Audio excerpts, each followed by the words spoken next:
anyone else.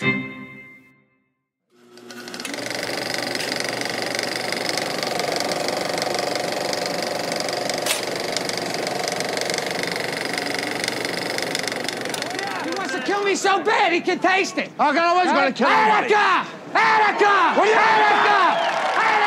Where do you draw the line once you know what the enemy is?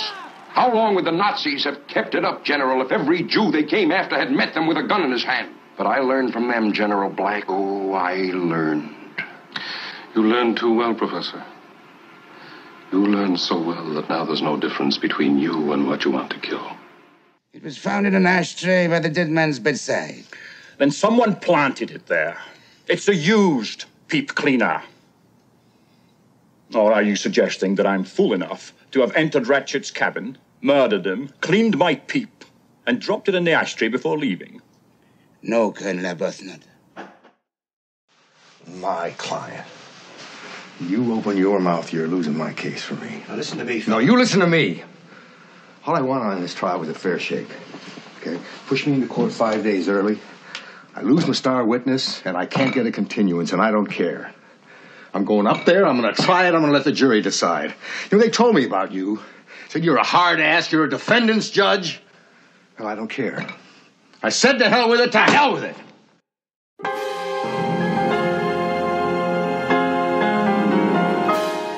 The Hollywood Interview, Sidney Lumet.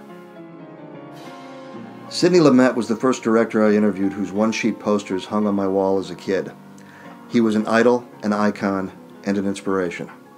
I met him at the Four Seasons Hotel in Beverly Hills for our interview at the press junket for Night Falls on Manhattan, one of his solid, authentic urban dramas that blended crime, politics, and personal revelations that became his signature. Lumet immediately put any butterflies I had at ease. Diminutive, but with the infectious energy of a teenager, his was a disarming presence. He paid me a compliment on my sport coat, saying I looked a bit like the young Mickey Rourke, which I still don't see, but what the hell. Then went on to regale me for an hour with stories about his remarkable life in the theater, the early days of live television, and of course, in film. I'm not sure she's capable of any real feelings. She's television generation. She learned life from Bugs Bunny. The only reality she knows comes to her from over the TV set. Lumet's body of work is one that will carry on for the ages, and remains one of the cinema's most diverse. It's unlikely, given the vast changes in the movie business since Lumet's entry, that another contemporary filmmaker will ever assemble one to rival it. Regarded by many as the finest motion picture director of his generation, Sidney Lumet's films have been nominated for over 50 Academy Awards. Born in Philadelphia in 1924 to parents who were veteran performers in the Yiddish theater, Lumet initially took to the stage as a child actor, making his debut on radio at age 4 and stage debut at the Yiddish Art Theater at 5. He went on to appear in many Broadway plays, including Dead End. He made his only film appearance in 1939, age 15, in One Third of a Nation. When World War II broke out, Lumet's career was put on hold as he did his U.S. Army service in India and Burma as a radar repairman from 1942 to 46. Upon his return to the States, he organized an off-Broadway actors group and became its director. During this time, he also directed in summer stock and taught acting at the High School of Professional Arts. In 1950, he joined CBS, where he soon won recognition as a gifted director of TV dramas, including You Are There, Omnibus, Best of Broadway, Alcoa Theater, and Goodyear Playhouse. Lumet was given his first chance to direct a motion picture with 12 Angry Men in 1957, when the film's producer and star, Henry Fonda, took a shine to the young director in his TV work. Thanks to his TV experience, Lumet was able to complete the tightly structured courtroom drama in 19 days on a budget of $343,000. With the help of cameraman Boris Kaufman, Lumet used the space restrictions of the cramped setting to his advantage, generating uncommon tension from the claustrophobic confines of the jury room. Vote by secret written ballot. I'll abstain. There are 11 votes for guilty. I won't stand alone. We'll take in a guilty verdict to the judge right now. But if anyone votes not guilty, we stay here and talk it out. Rotten kids, you work your life out.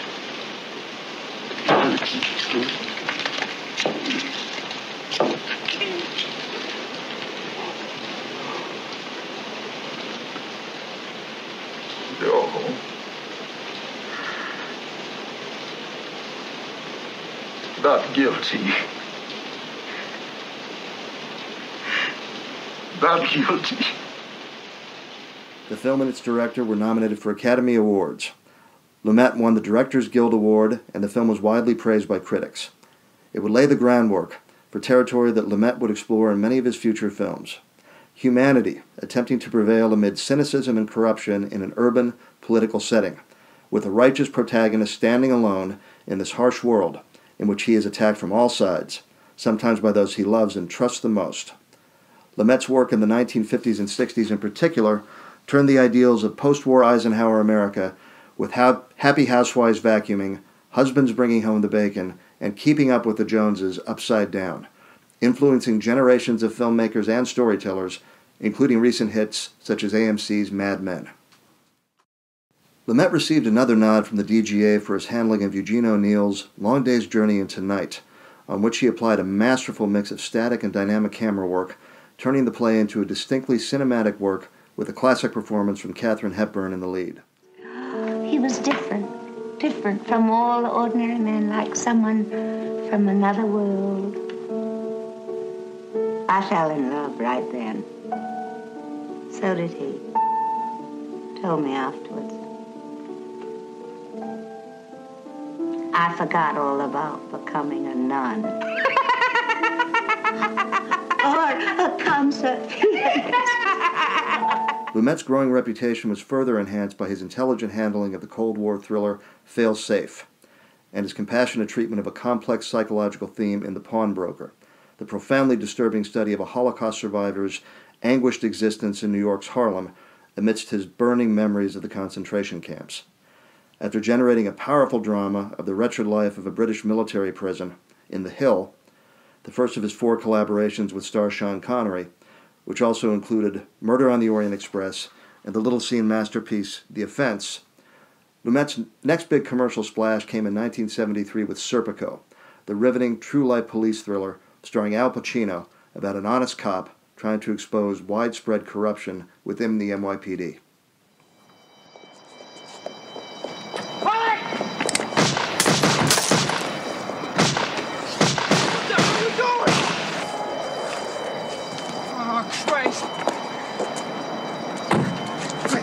Get in.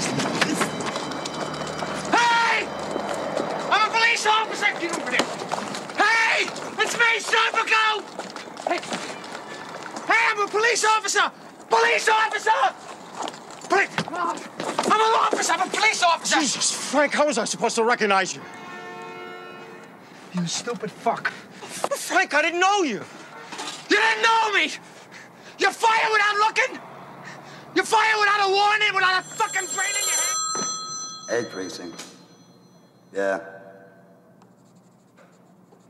Jesus Christ.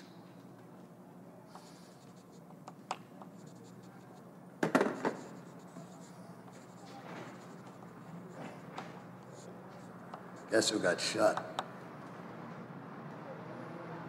Serpico. Think a cop did it? Lumet followed this classic with the equally lauded Dog Day Afternoon, again with Pacino in the lead, and a story ripped from the current headlines about a young Brooklyn man who robs a bank to pay for his lover's sex change operation. This was followed by another classic of the 70s, Network, his greatest commercial triumph. Although the film, which was written by Paddy Chayefsky, was denounced by broadcasters and many critics as being preposterously false, it was a huge moneymaker, earned several Academy Award nominations, including Best Picture and Best Director, and won 4 Oscars in the writing and acting categories. And you have meddled with the primal forces of nature. And you will atone. Am I getting through to you, Mr. Beale? So, I want you to get up now. I want all of you to get up out of your chairs. I want you to get up right now and go to the window, open it, and stick your head out and yell, "I'm as mad as hell, and I'm not going to take this anymore!" Lumet next shared an Academy Award nomination for the screenplay of Prince of the City, another true story of police corruption in New York. His subsequent films in the 80s received mixed notices, with the notable exceptions of the riveting courtroom drama The Verdict and Running on Empty. In 1995, Lumet wrote the best-selling book Making Movies, which is now in its 7th printing. Lumet's 40th film was Night Falls on Manhattan, which Lumet adapted for the screen from Robert Daley's novel Tainted Evidence. The film explores familiar Lumet territory of political corruption, tough cops, and the mean streets of New York, in telling the tale of one Sean Casey, played by Andy Garcia, as an Irish-Puerto Rican former cop and wet-behind-the-ears assistant DA who's thrust into the limelight after being chosen to prosecute a high-profile, headline-making case. Who the fuck are you and why are you late? Huh? Sean Casey, sir. I was at the hospital with my father. Oh, my God. Come here, kid. First, how is he? He's critical, but he's stable. They think the operation went well. It was... How bad was he hit? He had 3 bullet wounds, and there was a lot of slivers from, damage from the door to some of his eyes. You gave blood? Yes, twice. As he moves deeper into the criminal justice system, Casey's world is torn apart as he experiences personal and professional betrayal after discovering a crime and cover-up among those closest to him. Richard Dreyfuss, Lena Olin, Ron Liebman, James Gandolfini, and Ian Holm give fine support in the large ensemble cast. The film is a riveting drama and ranks among Lumet's best work. Who is Kurt Kleinhoff? Ex-cop. My bag man. Meaning the one who pays everyone off. That's right. Could you tell us how that works? First of the month, Kleinhoff will go out with a little black satchel, look like a doctor bag. And he stops by the bar, the precinct, and the peace upon they pay off cops. So much for the patrolman, so much for the sergeant, lieutenant, captain, etc., etc., etc. How much? $600,000 a year. Although he was in his early 70s, Sidney Lumet looked at least 10 years younger and carried himself with the countenance and boundless energy of a man in his mid-20s. Mr. Lumet sat down in a plush suite at the Four Seasons Hotel to reflect on his prolific and distinguished career and to talk about Night Falls on Manhattan. So, how did someone who seemed to have a bright future as an actor suddenly fall in love with directing? One of the things in everybody's life, and people always seem to think that I'm kidding when I say this, luck has a tremendous amount to do with it. It's stunning to me how big a part luck plays in your life. I'd been an actor, and I was making a decent living, not great, but decent, and I was teaching. I'd set up the drama course at the high school for the performing arts, and a friend of mine, Yul Brynner, was directing for television at the time, and a wonderful director, by the way. Yul said, "Come on over. Nobody knows what they're doing. It's great fun. You'll make a good living." And so I went to CBS as Yul's AD, his assistant director, and then when Yul left to do The King and I on Broadway, I took over the show, which was a melodrama called Danger. It was a half-hour show every Tuesday, so I really just fell into it. I did that for some months, then I started doing more shows from there. Henry Fonda was apparently instrumental in bringing you onto 12 Angry Men. How did the two of you hook up originally? Again, luck. I had worked with Reggie Rose, who wrote the script on Danger.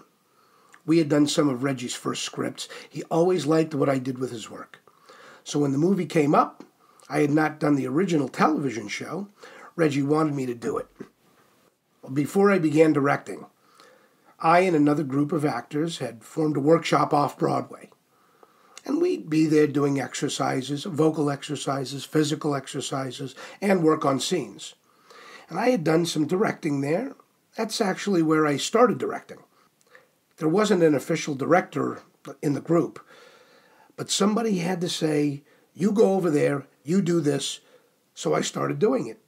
And at the end of every year, we tried to find a new American play that we would mount in a workshop format. Now, we're talking about luck again. One of the actors in the workshop, a guy named Joe Bernard, was also in Mr. Roberts, at the time on Broadway. When it came to the year-end project, Fonda came down to see him. 2 or 3 years later, Reggie brought Fonda 12 Angry Men, and mentioned my name to direct. And Fonda said, "Oh, yeah, I remember him. I saw something he did down in the village 2 or 3 years ago that was extraordinary. Yeah, I think he could do it." And that was it. Again, talk about luck. How did you build and then maintain the tension in 12 Angry Men, since you were working in such a confined space on such a tight schedule? Was it what you did with the actors? Was it the camera work? A combination of both. Technically, it's an enormously complicated movie. You'd think that shooting in a tight space would be the easiest thing in the world, when in fact, the easiest thing to shoot is a cattle roundup. Just put 6 cameras on it and all the footage will be so marvelous you won't know what to choose because the action is so terrific. Here, through the slow intensification of performance, and then also through a very subtle use of the camera, use of lenses, use of lighting, not trying to avoid the claustrophobia, but trying to take advantage of it, make it more claustrophobic, make the ceiling feel lower, make it seem as if the walls are closing in on them. We weren't kidding anybody. We were going to be in one room. Let's use it dramatically. I'm going to step away from the interview for a moment to share a little story about Sidney Lumet. The other indelible memory I have of that day is this, and it remains a potent lesson to me about the fragile, complicated, and often mercurial personalities artists possess. Another journalist who was waiting in the holding room for his turn with the maestro, a man whom Lumet obviously knew as he greeted him warmly, had brought his teenage son. The boy looked at Lumet in awe. Lumet smiled, shook the lad's hand, and asked about his interests. The boy replied, "I want to be a filmmaker, and you're my hero." Lumet's entire countenance changed on a dime. He immediately broke eye contact with the boy, turned and hurried away, as if the kid had just spit in his face. I'll never forget that moment. You just said you saw their faces. Not clear. Which is it, yes or no? I don't know. When you fired your .357 Magnum at him, did you see where the bullets hit? Yeah. Where'd they hit? One in the head and one in the body. Where's that blood? Oh, yeah. Lots of it? Yeah. Let me ask you something. Did any get on your tiny white sneakers? With Night Falls on Manhattan, I noticed that you returned to some very familiar themes in many of your films. The lone protagonist fighting and exposing corruption, and so on. Is there something specific that occurred in your life that interests you in these themes? Nothing that I know of. It's an age-old interest. What I find interesting about Night Falls on Manhattan is that Sean Casey, Andy Garcia's character, doesn't pursue anything. It pursues him. And slowly the world that he's living in keeps closing in, and closing in with a complexity he never thought possible. And what he always thought was simple, and suddenly it becomes like peeling an onion, layer after layer until there's no bottom to it. It just never stops. So that circumstances kind of overtake him. And it's a question of what he does in those circumstances. So in that sense, it's different. But it's in the same area. For want of a better word, we call the term the justice movies. Is that what drew you to the book that the screenplay is based on, Tainted Evidence, initially? Those same themes? Well, the book is actually quite different from the screenplay. Both begin with the same incident, which really happened. It may not have happened exactly that way, but it certainly happened. That was the kickoff.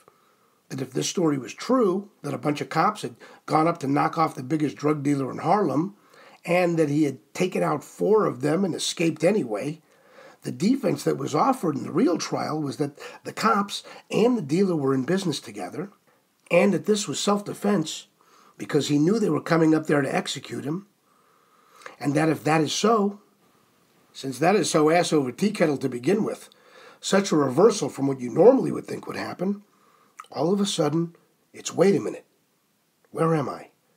None of this makes sense. I thought, okay, now let's take the prosecutor, the prosecutor's office, and all those people, and what happens afterwards. How do they cope? Including you, Joey? Yeah, including me. And the night of the shootout, they all came And running. they were there the night of the shootout, weren't they? Yeah. Including the 2 rat fucks that turned me into The Wilson. 2 rat fucks? Rat fucks? You took money from Harlem's biggest dealer. You committed perjury at his trial. You engaged in a conspiracy to kill him when you wouldn't cough up more dough. And now you're offering to turn in 7 other cops in order to save yourself, and you have the nerve to call them rat fucks? You were a cop, Joe, and now you're garbage. You're nothing. So that part of the screenplay was all original then? Well, everything in the film from the trial on was original. Well, I know you've only written 2 of your other films prior to this. First, Prince of the City with J. Preston Allen, and Q&A. How do you find writing and directing as opposed to just directing?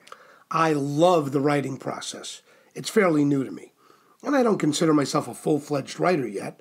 A full-fledged writer is really someone who can invent people, who can get that individual sound of people. So far, I have been, well, again, very lucky in the sense that because of my interests, I wind up dealing with cops. So I know how they sound. I've spent so much time with them, 30 years. And the 3 pictures I've written, the first one, in a sense, was even easier. The protagonist in that, who was based on a guy named Bob Lucy, I had all his tapes because he was wearing a wire all those years. So we just transcribed exactly what was said into a lot of the scenes. With Q&A, I branched out a little bit more. With Night Falls, branched out a little more. And who knows, maybe one day I'll be a writer. We'll see. It's a great life. It's a wonderful way, isn't it? And I'm not an egotist. So when we're in rehearsal and the actor says, Sidney, this line doesn't feel right, or 2 actors may say, Sidney, the scene isn't going anywhere, we'll talk it out, and I'll go home and rewrite, and sometimes it's a hell of a lot easier than trying to do it through a writer. I read in your book that a lot of the dialogue in Dog Day Afternoon was improvised. Do you encourage improvisation from your actors? No, I don't. I'm not a believer in improvisation, although I like it as a rehearsal process, but not for shooting. I find most improvisations wind up being rather self-indulgent, and what takes 7 minutes to say in an improv could actually be said in a minute or 30 seconds. And time is precious on the screen. But Dog Day presented a unique problem. In its style, the first obligation of that picture was to let the audience know that it really happened. And as a result, the style of that picture isn't even realistic. It's naturalistic. I wanted it to feel like a documentary, and as part of that, I told the actors, look, as long as you don't change the meaning of anything or shift the scene to another direction, use your own words. And by the way, I did this with the complete approval of the writer, Frank Pearson, who was there and wrote a wonderful screenplay. And we never changed the structure of anything. Much of what we used were Frank's words. But he saw the advantage of that. And what we would then do, we wouldn't just leave it as an improvisation. I brought my sound man in and the boom operator, and we recorded the improvisations, and that night a bunch of secretaries would sit down and type them up. Then Frank and I would sit down, and by the time we began shooting, we had the shooting script with dialogue composed of the improvisations. Only 2 of the scenes in the film are actually improvised on camera. Pacino's scenes with Charlie Durning and Pacino's yelling Attica at the cops outside the bank. He wants to kill me so bad he can taste it. How can I always going to kill anybody? Attica! Attica! Attica! Attica! Attica! You seem to experiment with a great deal of styles in your films. How do you respond to critics who accuse you of not having a distinctive personal style? They're not wrong in the sense that I think that my job is to serve the material. When I'm doing Murder on the Orient Express, I don't want that to look or feel like Dog Day Afternoon. I shift styles by picture and by subject matter. And by subject matter, I mean not only the genre the picture's in, but what the picture's about emotionally. And the only thing is, I do it with great subtlety. To me, a bad shot is a shot that you notice. Who are some present-day filmmakers whose work you admire? Gee, there's a lot. I love Robert Zemeckis' work. I think Steven Spielberg has become a great director.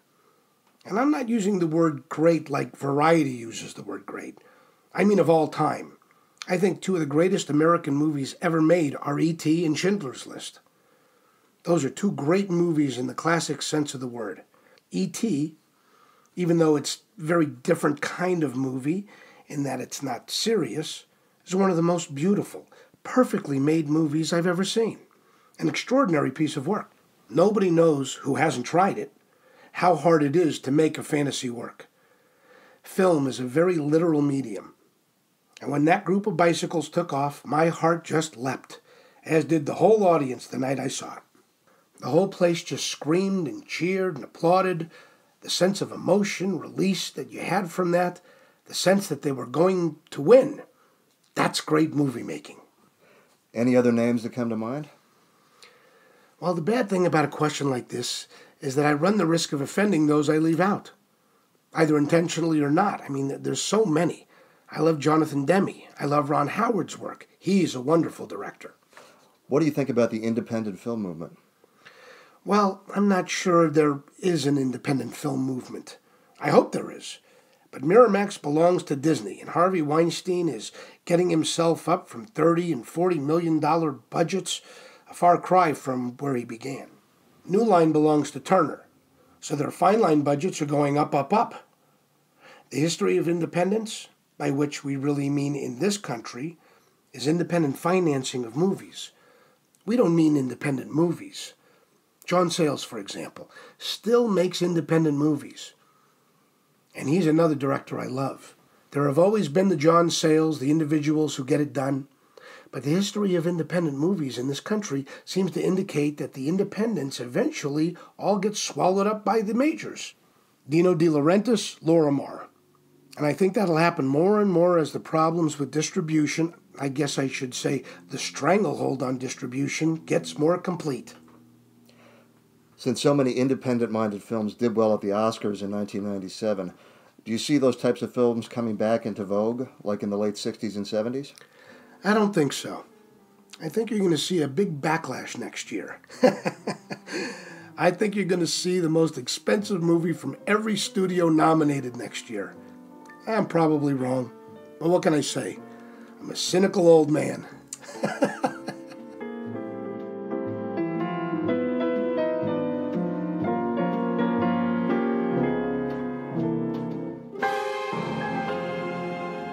In 2005, Sidney Lumet received an Academy Award for Lifetime Achievement for his, quote, brilliant services to screenwriters, performers, and the art of the motion picture, unquote. Upon winning recognition from the Academy, Lumet said, I wanted one, damn it, and I felt I deserved one. Lumet's final film, Before the Devil Knows You're Dead, was released in 2007 to huge critical acclaim, not only for his own work behind the camera, but for Kelly Masterson's screenplay and an ensemble cast that dreams are made of. Philip Seymour Hoffman, Ethan Hawke, Marissa Tomei, Michael Shannon, Amy Ryan, and veterans Rosemary Harris and Albert Finney, the latter giving a performance which could only be described as one of the screen's great angry men. The film received 27 award nominations and garnered 17 wins, including the American Film Institute's Movie of the Year.